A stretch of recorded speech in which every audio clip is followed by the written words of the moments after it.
mengenai ranah Minang nih Pak Rim. Ya, jadi saya selalu mengatakan di forum-forum nasional saya, forum lokal saya, atau di mana forum-forum yang saya berhadapan dengan audiens saya orang Minang, bahwa saya ini orang asli Bugis Makassar yang tidak pernah berhenti jatuh cinta sama alam budaya Minangkabau.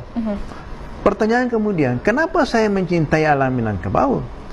Oleh karena dalam proses pengembaraan literatur saya menemukan data dan fakta yang sulit dibantah bahwa 60% orang yang mendesain Indonesia merdeka adalah orang Minangkabau. 60%, saya ulangi, yang mendesain Indonesia merdeka adalah orang Minangkabau. Bukan hanya itu, saya menemukan lagi data dan fakta. 60% sastrawan besar, penulis buku-buku fenomenal Nusantara adalah orang Minangkabau. Bagaimana mungkin saya tidak jatuh cinta sama alam budaya Minangkabau yang pernah melahirkan orang-orang besar Republik ini, yang gagasan-gagasannya, pemikiran-pemikirannya bukan hanya mempersembahkan kemerdekaan kepada bangsanya, tetapi gagasan pemikirannya mampu menggoncangkan dunia karena kehebatannya, mampu membuat dunia terinspirasi karena gagasan-gagasan pemikiran orang Minang. Nah, karena itulah saya menulis untuk membuktikan bahwa saya mencintai alam budaya Minangkabau. Saya kemudian menulis buku yang berjudul Generasi Emas Pemikir Gadang Minangkabau. Jadi data tahun 2020 sampai sekarang itu saya gali, dan setiap saya menjelajahi data-data itu, saya selalu terkesima, siapa sih tokoh-tokoh bangsa ini?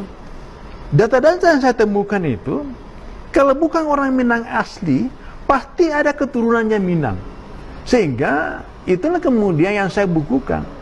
Orang pertama yang menulis Indonesia Merdeka 20 tahun sebelum kemerdekaan adalah Tan Malaka. Tan Malaka, betul. Orang Minang.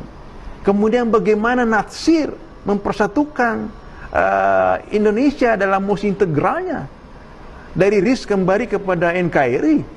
Bagaimana kemudian Syahrir yang mendesain Sumpah Pemuda, Yaming menulis tangan teks Sumpah Pemuda. Bagaimana Rohana Kudus menjadi perempuan pertama membangun surat kabar Indonesia.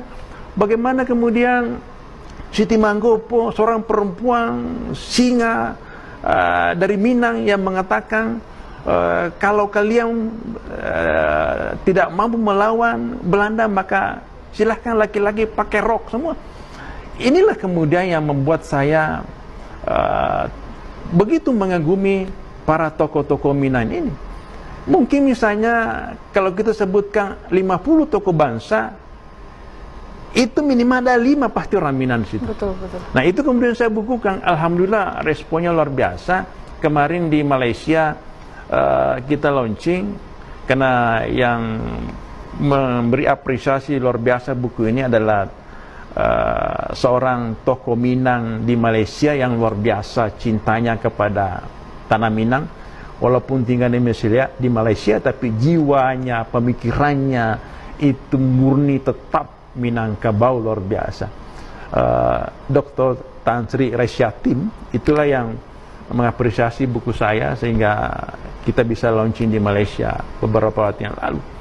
Buku itu mengulas semuanya, tokoh-tokoh bangsa yang terlibat aktif mendesain Indonesia merdeka. Jadi mendesain ya, memikirkan, bukan memperjuangkan. Kalau memperjuangkannya, semua daerah punya tokoh nasional, tokoh pahlawan. Tetapi yang mendesain, memikirkannya itu adalah orang Minang. Sehingga saya mencoba menulis bahwa Nusantara harus berterima kasih kepada Minang.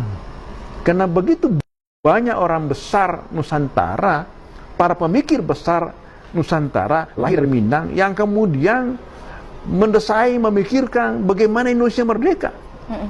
Nah, itulah yang saya bukukan, dan saya berharap buku ini sesungguhnya bisa menjadi buku wajib siswa SD, SMP, SMA, atau bahkan perguruan tinggi, supaya mereka memahami siapa sih tokoh-tokoh bangsa yang kelahiran Minang itu. Sehingga mereka bisa menyadari bahwa begitu besar